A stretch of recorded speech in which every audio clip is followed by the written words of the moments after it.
So now I'm going to show you the analytics for the social emotional tool. And so this is Google Analytics. On the left-hand side, we have the pages, the different pages of our report. Across the top, we have the different filters: student name, staff member, and date range. Right now, we're looking at data for the entire school over the last, looks like 6 months, January through June.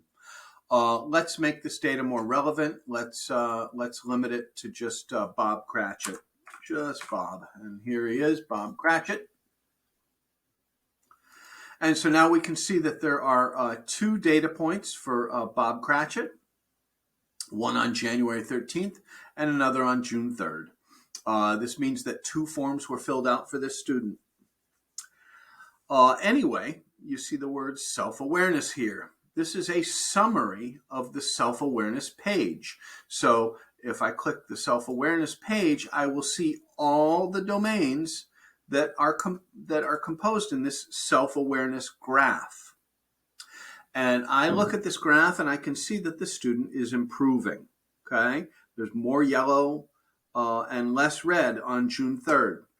Take a look at this graph. Student is improving a lot. We've got some frequently instead of solid yellow occasionally. Take a look at responsible decision making. A big improvement there. Let's go take a look at the pie charts for responsible decision making. And here they are.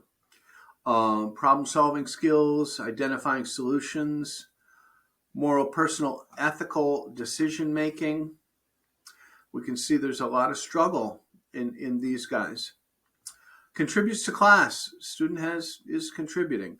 And appropriate use of technology, a lot of frequently. That's a good sign. Let's look at relationship skills, because I know the student struggles with relationships. And so the conflict is still there. And we can see that.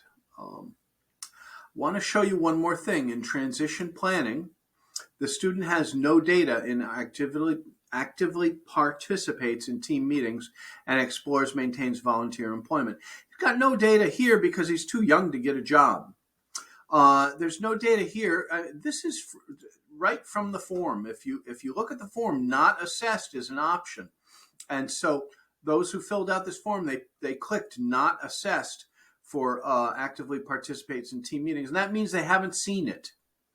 If you don't see something, you put not assessed. You don't make a guess.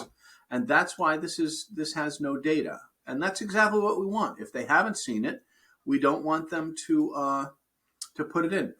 But this is, again, why it's so important to have other people input data, not just teachers, not just counselors, but ESPs and other people that are working with the student.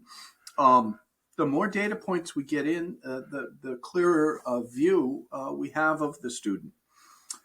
Anyway, thank you for watching. I hope you enjoyed this video.